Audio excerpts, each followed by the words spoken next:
Selon Forbes, il y a 2153 milliardaires dans le monde sur 7,8 milliards d'habitants de la planète Terre. C'est un tout petit pourcentage de la population. Beaucoup de gens éprouvent beaucoup de jalousie et de ressentiment envers les milliardaires. Certains ont de l'admiration pour les milliardaires. Quand j'entends les gens dire « je veux être milliardaire » ou je le vois sur les médias sociaux « oh, je vais être milliardaire », je ne pense pas que la plupart des gens aient la moindre idée de ce qu'il faut pour être milliardaire. Vous devez comprendre qu'il ne s'agit pas d'être le seul sur 100 ou le seul sur 1000, ni même le seul sur 10 000, ni même le seul sur 100 000. Vous avez entendu parler de l'expression 1 sur 1 million. Eh bien, être milliardaire, c'est une chance sur quelques millions. Vous devez être aussi bon et aussi exceptionnel. Maintenant, voici à quoi ressemble 10 000 $. Un petit montant dans une pile. Et voici à quoi ressemble 100 000 $. Ce n'est même pas un gros tas. Et voici à quoi ressemble 1 milliard de dollars. Maintenant, comme vous pouvez le voir, c'est une énorme somme d'argent. Plus d'argent que la plupart des gens peuvent imaginer. Je ne suis pas milliardaire, mais j'ai eu le privilège d'interviewer un certain nombre de milliardaires sur mon podcast, le Dan Lok Show, et j'ai eu la chance d'être encadré par certains d'entre eux. Ce que je vais partager avec vous, ce sont simplement mes observations, des notes que j'ai prises dans mon petit carnet. J'ai tout un carnet sur eux, en particulier sur leur façon de penser et leur état d'esprit de milliardaire. Et aujourd'hui, je vais partager avec vous 3 découvertes tirées de mon petit carnet. Et vous n'êtes pas obligé d'accepter ces idées. Vous pouvez ne pas être d'accord. Je partage simplement avec vous ce qui a fonctionné pour moi, dans ma propre entreprise et dans ma propre carrière. Tout le monde a une opinion sur les milliardaires.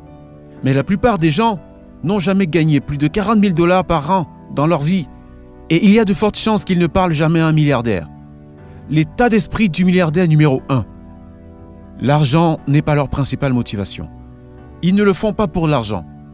Peut-être au début, mais plus tard, pensez-y, votre objectif est simplement de vivre une vie confortable, une vie luxueuse. Après un certain temps, il est très facile de perdre la motivation. Ils ne le font pas pour de l'argent. Après un certain temps, ils le font pour autre chose. Ils le font pour gagner. Ils le font pour faire la différence, pour bouleverser un secteur ou simplement parce qu'ils le peuvent. En fait, je dirais que c'est la principale différence entre un millionnaire et un milliardaire. Un millionnaire, une fois que vous avez atteint un certain stade de succès, une fois que vous êtes à l'aise, il est facile de devenir complaisant, n'est-ce pas? Comme mon mentor le dit, le défaut est une salope. Quand vous avez plus de succès que les gens autour de vous, vous savez quoi? Je n'ai plus envie de travailler, c'est dur, n'est-ce pas? Pensez-y. Si vous vivez déjà dans la maison que vous vouliez, si vous conduisez déjà la voiture que vous vouliez, vous prenez déjà les vacances que vous vouliez, vous séjournez dans les meilleurs hôtels, vous avez une vie confortable. Si toute votre motivation est basée sur ces choses, vous perdrez rapidement votre motivation. D'après mon observation des milliardaires, l'argent est simplement un moyen pour eux de compter les points. Non pas parce qu'ils sont cupides, mais parce qu'ils aiment ce qu'ils font et qu'ils sont bons dans ce domaine. Et c'est pourquoi ils sont payés très cher pour faire ce qu'ils font. Vous voyez des gens pauvres dire « Vous savez, si j'avais cet argent, je ne travaillerais plus jamais de ma vie. » Avec ce genre de mentalité, il y a de fortes chances que vous n'ayez jamais cet argent. Parce que vous n'êtes pas motivé, parce que vous n'êtes motivé que par l'argent lui-même. Steve Jobs l'a bien dit, je valais 1 million à 23 ans. Je valais 10 millions de dollars à 24 ans. Et 100 millions de dollars à 25 ans. Mais ce n'est pas si important. Je ne l'ai jamais fait pour l'argent. L'état d'esprit du milliardaire numéro 2. Les milliardaires comprennent les gens. D'après mes observations, les milliardaires ont des qualités relationnelles exceptionnelles. Certains d'entre eux sont de grands communicateurs.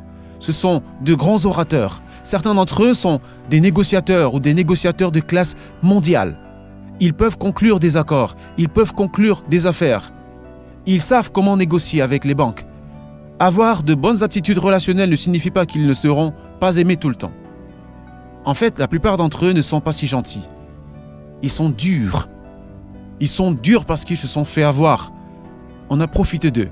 Ils ont été poursuivis en justice, non? Ils ont été poignardés dans le dos. Ils ont beaucoup de tissus cicatrisés, d'accord? Ils ont beaucoup de chaleur. C'est vrai, il y a beaucoup de gens qui veulent quelque chose d'eux. Ils ont donc la peau dure.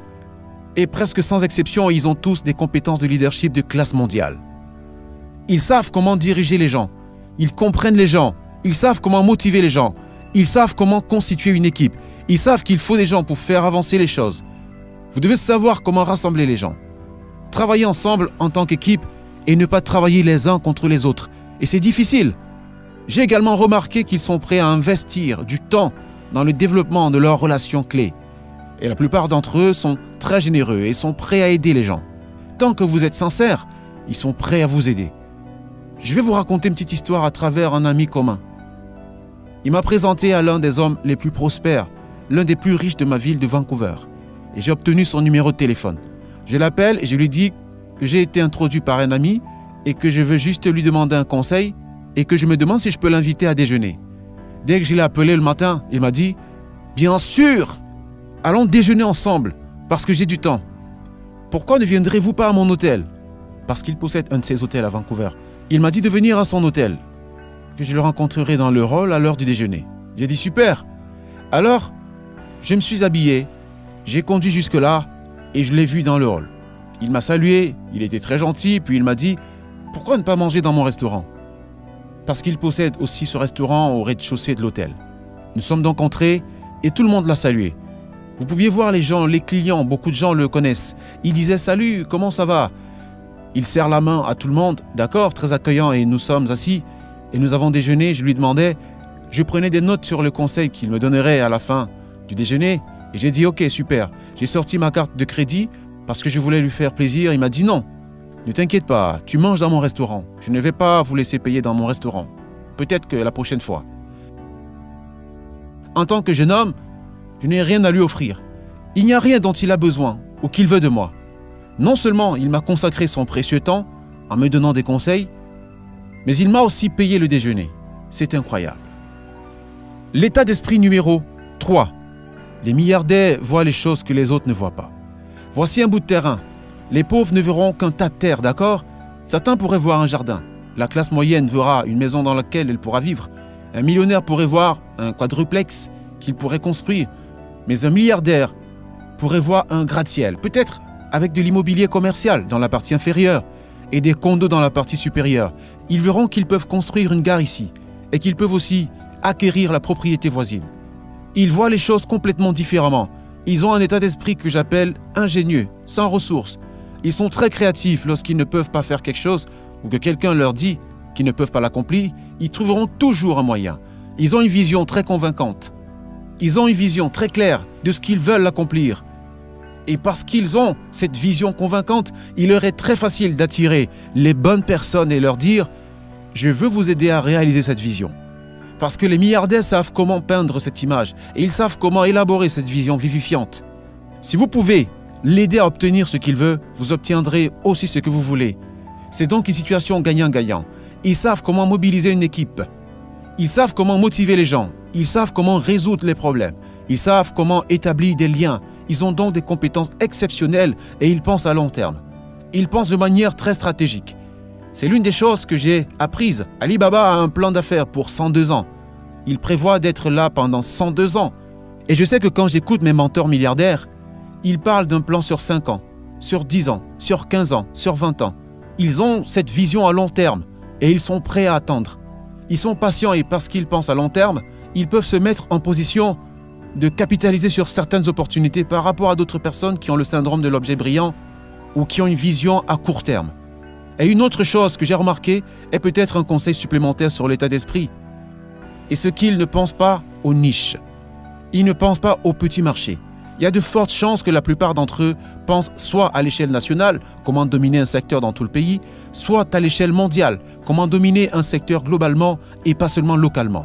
Ils ne croient pas aux petites niches. Ils ne croient pas aux petites catégories. Ils veulent être le leader d'une industrie mondiale.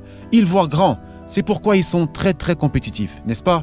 Ils veulent gagner gros. Et c'est pourquoi, pour gagner gros, ils ont besoin de ce plan sur 10, 20, 30 ans. Et ils sont prêts à payer le prix et à travailler dur pour cela.